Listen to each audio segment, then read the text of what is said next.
ناظرین السلام علیکم ورحمۃ اللہ وبرکاتہ۔ مجھے امید ہے کہ آپ سب بخیر ہوں گے۔ بسم اللہ الرحمن الرحیم۔ سب کا مالک ایک، جس رب نے ساری کائنات بنائی ہے، جس کے دست قدرت میں ہم سبوں کی جان ہے۔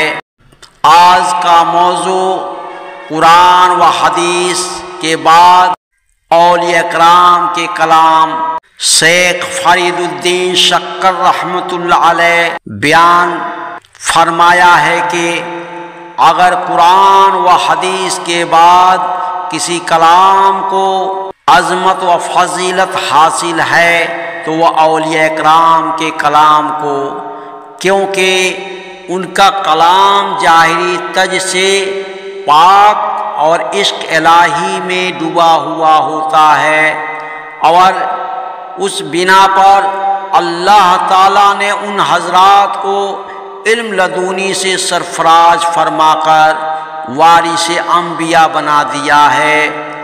اولیاء کرام کی بہت سی قسمیں ہیں، ان میں بعض اہل معرفت، بعض اہل محبت، بعض اہل توحید، بعض معمولی صفات کے حامل اور بعض بے صفات بھی گزرے ہیں۔ حضرت ابو علی سینا سے پوچھا گیا کہ اگر کوئی شخص اولیاء کرام کے حالات سننے کے بعد اس پر عمل پیرا نہ ہو تو کیا صرف حالات سن لینے کے بعد اس کو کوئی فائدہ پہنچے گا؟ آپ نے فرمایا اس میں بھی دو فائدے ہیں۔ اول تو یہ، کسی بندے میں اگر حقیقی طلب ہوگی تو اس کی طلب و ہمت میں مزید اضافہ ہوگا۔ دوسرا فائدہ یہ ہے کہ مغرور بندے کے مغروریت میں کمی پیدا ہوگی، اور اگر وہ بد باطن نہیں ہے تو بذات خود اولیاء کرام کے حالات کو مطالعہ کرے گا، جیسا کہ شیخ محفوظ فرماتے ہیں کہ مخلوق کو اپنے اوپر قیاس نہ کرو، بلکہ خود کو مردان خدا کی طرح بنا لو، تاکہ تمہیں گزشتہ اولیاء کے مراتب کا صحیح اندازہ ہو سکے۔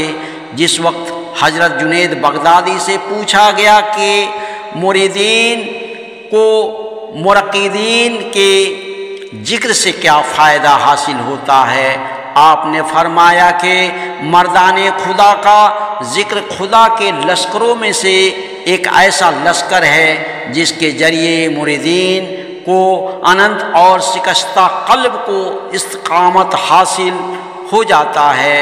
جیسے کہ باری تعالیٰ نے ارشاد فرمایا ہے کہ اے نبی، ہم گزشتہ رسولوں کے واقعات اس لیے آپ کے سامنے بیان کرتے ہیں تاکہ آپ کے قلب کو سکون حاصل ہو اور آپ کا قلب مضبوط ہو جائے۔ حضرت جنید بغدادی کا قول ہے، دعا کرنے والے کو اس لیے افضلیت دو کہ وہ صاحب تحقیق ہوتے ہیں، اور اس لیے ان کے قدم چومو۔ اگر وہ باہمت نہ ہوتے تو کبھی کسی دوسرے کے سامنے کسی شے کا دعویٰ نہ کرتے۔ ابو علی سینا کا قول ہے کہ میری دو تمنائیں ہیں، اول یہ کہ نہ تو میں خدا کے سوا کسی کا ذکر سنوں، اور نہ خدا کے دوستوں کے سوا کسی سے ملاقات کروں، اور اگر جنت میں خدا کا ذکر نہ ہوتا تو ابو علی کو جنت کی بھی تمنا نہیں۔ موجودہ دور میں بزرگان دین کے حالات محو ہوتے جا رہے ہیں اور اہل مکر ولادت کے دعوے دار بن بیٹھے ہیں۔